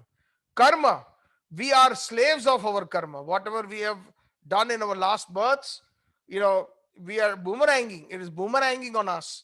And we, even if we don't want to do certain things, puna vivasha karoti, again and again we commit to sinful activities because of our karmic reactions. That is prakriti kriyamanani gunai karmani sarvasa ahankar vimudatma kartaham iti manyate. Due to the influence of the modes of material nature, the mode of ignorance, passion, and the mode of goodness, we are forced to act in a certain way. So kala, time, karma, gunadhina. Guna means the three modes of material nature: tamagun, rajagun, and satogun. Mode of ignorance, mode of passion, and mode of goodness. Adhino means dependent. Everybody in this material world, from the little ant to the Lord Brahma, who is situated in the highest heavenly planet, they are dependent on these three concomitant factors: kala, karma, and guna. Adhino.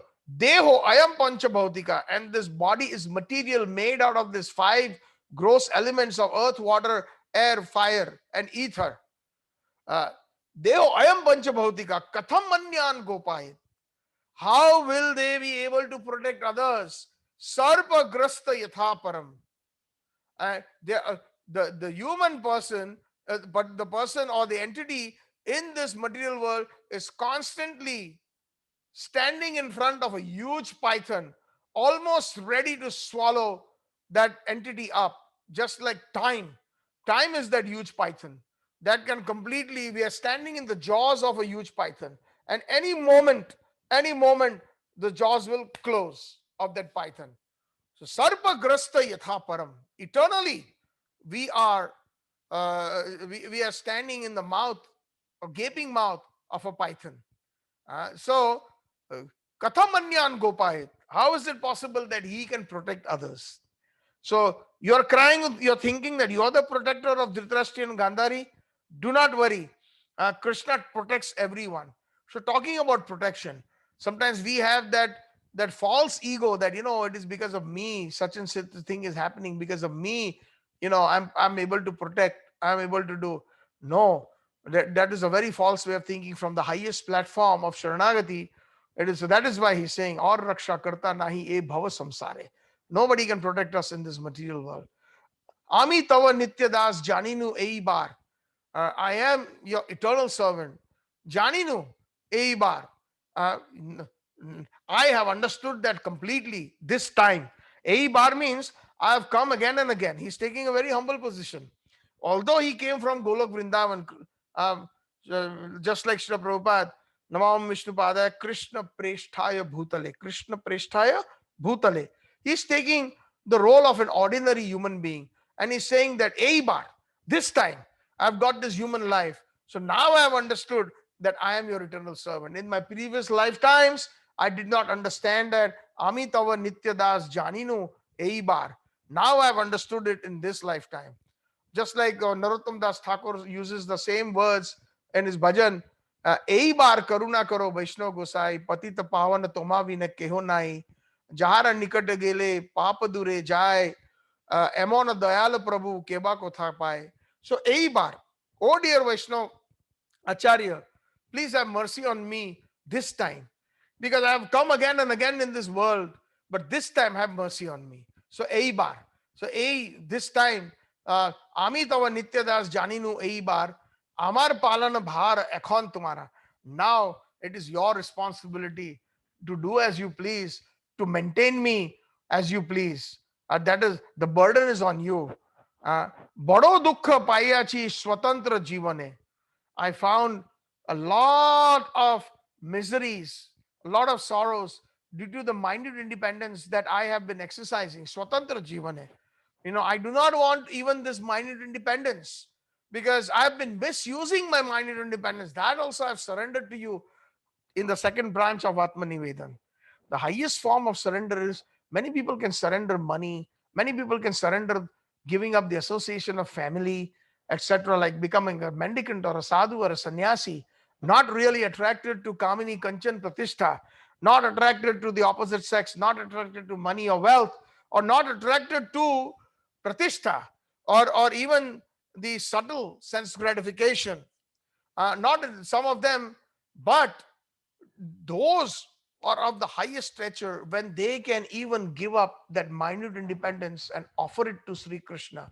Amito nahi amar. Now I am not even mine. Even that minute independence has been surrendered to you.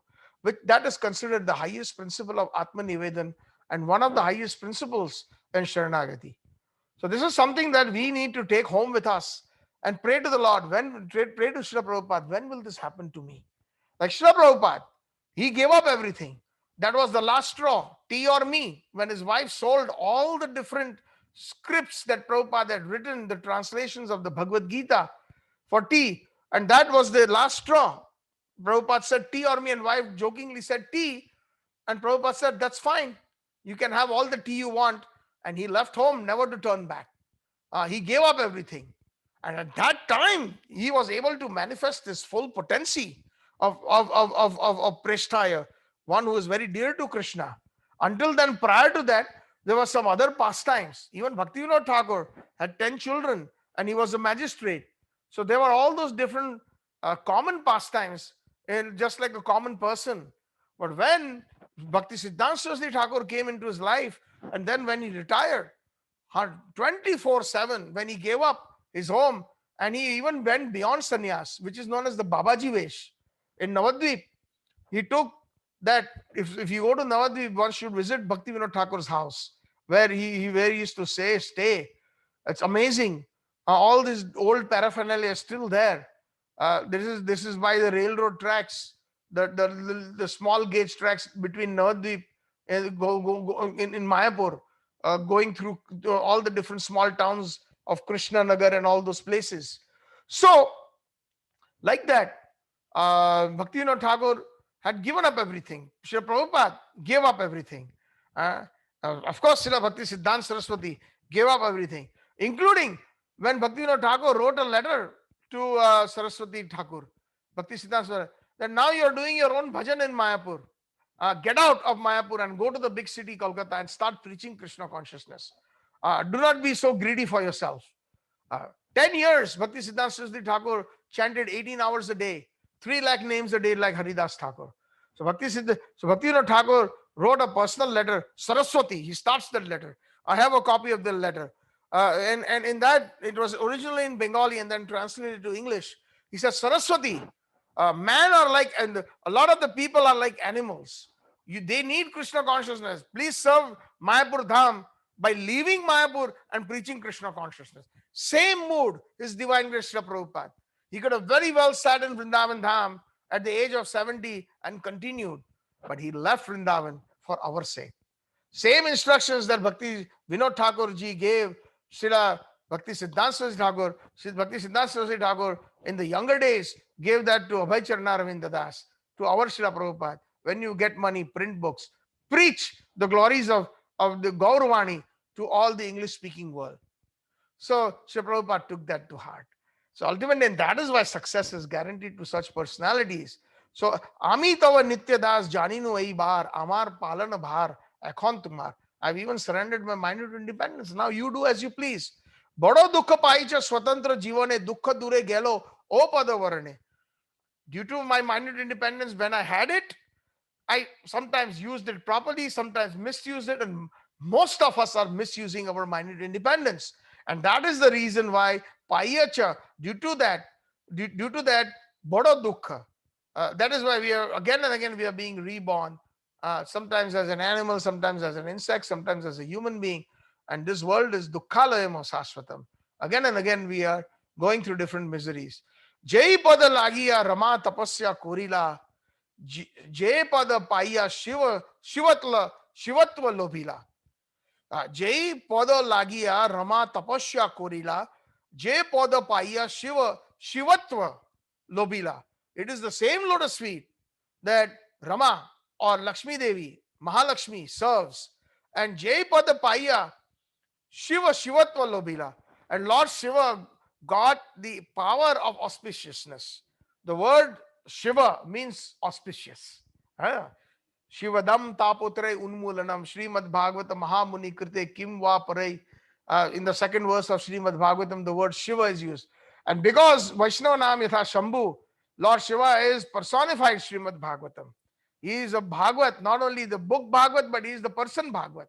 He is the first speaker of Srimad Bhagavatam. So he understands Vyasa Veti na Veti. Vyasadev knows Bhagavat or not Bhagavat, not guarantee. But Sukha Veti and he Aham Veti. Lord Shiva says, I understand Srimad Bhagavatam, and the son of Vyasadev, Sukadeva Goswami. But I'm not sure if Vyasadeva has completely understood Srimad Bhagavatam. Amazing verse. So the point is that Shiva, the auspiciousness, and even the name itself, Paya, how did he get it? Shankar Mahadev, Shiva Shivatva Lobila, he got that by surrendering to the lotus feet of Krishna. All these verses are there, even something similar in the Brahma Samhita. Yat Pada Pallavam Yugam Vinidaya Dvande Pranama Samaye Sa Ganadi Raja Vignan Vihuturasya Jagatrayasya Govindamadi Purusham Tamaham Bhajami. Even something similar to the son of Lord Shiva, which is Ganeshji, when he bowed down to Sri Krishna, and when his tumuli, when the tusks, the elephant head of Lord Ganesh touched the lotus feet of Krishna, he got the potency to remove all obstacles. Vignaharta, that is why Vakratunda Mahakaya Surya Koti Samatprabha Nirvignam Kurme Devo Sarvakaryesu Sarvada or Shubhakaryesu Sarvada. So that is why Lord Ganesh got the power from when he simply touched the lotus feet of Krishna to remove obstacles in the material world. So then he further says, Jai Pada Labhiya Brahma Kruthartha Hoila. Lord Brahma became so successful by simply obtaining your lotus feet. Jai Pada Narada Muni Hridaya Dhurila. And Lord Brahma became successful because he was chosen as the secondary creator. He is the one who was chosen amongst all the demigods to create all the different material worlds. And also especially this particular Brahma who wrote the Brahma Samhita, he obtained very special mercy of Krishna through the Kam Gayatri. If you look at the Brahma Samhita, the cover, Krishna is giving the knowledge to Lord Brahma. Not only material knowledge for creation, but he also gets the transcendental knowledge of Golok Vrindavan. And that is the reason not all the Brahmas, this particular Brahma got the vision of Golok Vrindavan because Krishna gave him through the Kam Gayatri.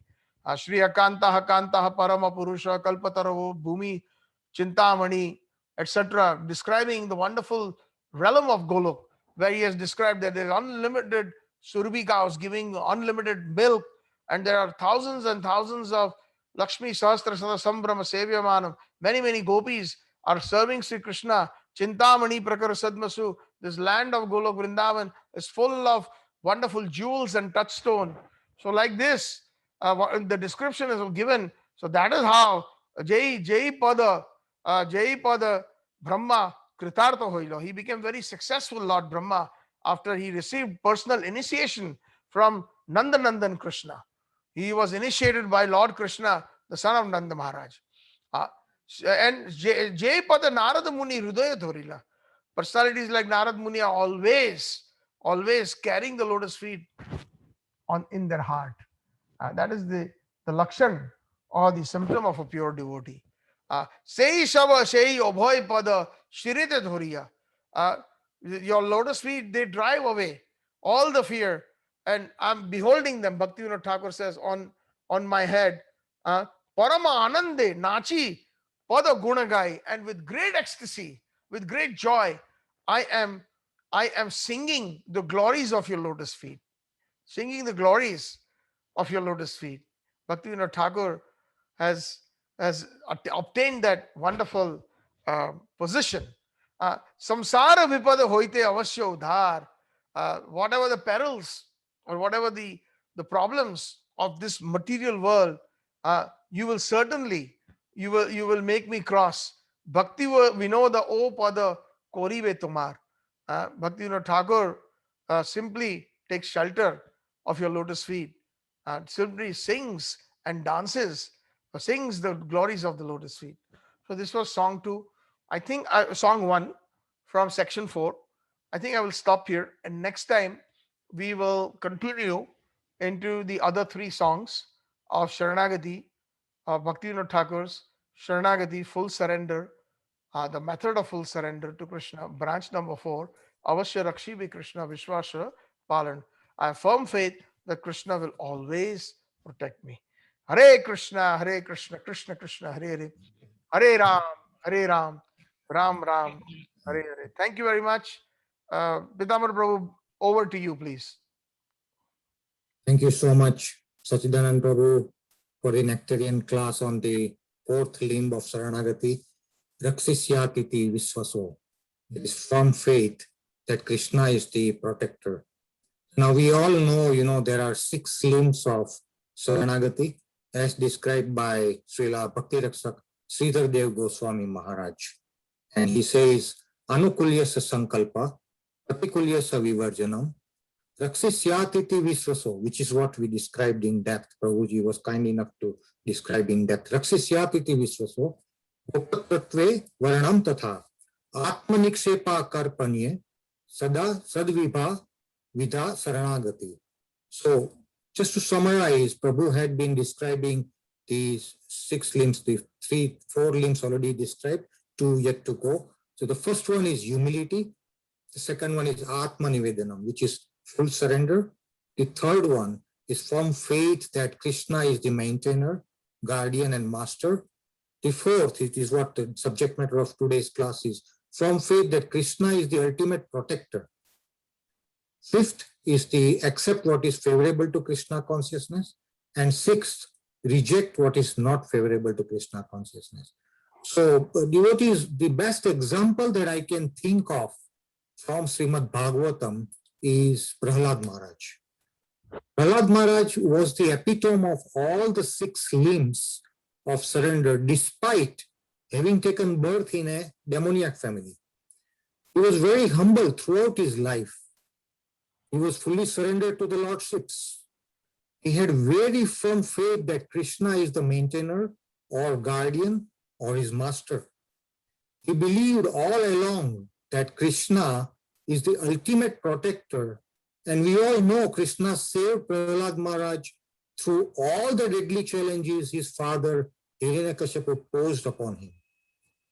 He only accepted remembrance of Krishna, and he always rejected the mundane education which was taught to him by his teachers under the instructions of his demoniac father Hiranyakashipu. So Prahlad Maharaj is the epitome of all the 6 limbs of surrender. Now, thank you once again, Prabhu, for explaining in depth the 4th limb of surrender, namely, Krishna is the protector. So before we move on to our question and answer session, there are a few announcements which I would like to make. The first one is this coming week on Wednesday, July the 28th, is disappearance of Srila Gopala Bhatt Goswami. Saturday, July 31st, is disappearance of Srila Lokanath Goswami. On such occasions, we invariably seek the blessings of these Gaudiya Acharyas to bestow pure bhakti upon all of us. Now, I would like to open the forum to anyone who may have any questions in relation to today's topic we just heard from Prabhu, or any reflections or comments that they might have. Hare Krishna. Hare Krishna. Thank you, Pitaman Prabhu, for nicely summarizing everything. Yes, that shloka that you mentioned, that is perhaps also mentioned by many acharyas, including Sridhar Maharaj, Bhakti Raksha Sridhar Maharaj, is from Gopal Bhatta Goswami's and Sanatana Goswami's Hari Bhakti Vilas. So, yes, anybody has any questions, reflections, any corrections, anything that you want to add, please feel free to unmute yourself.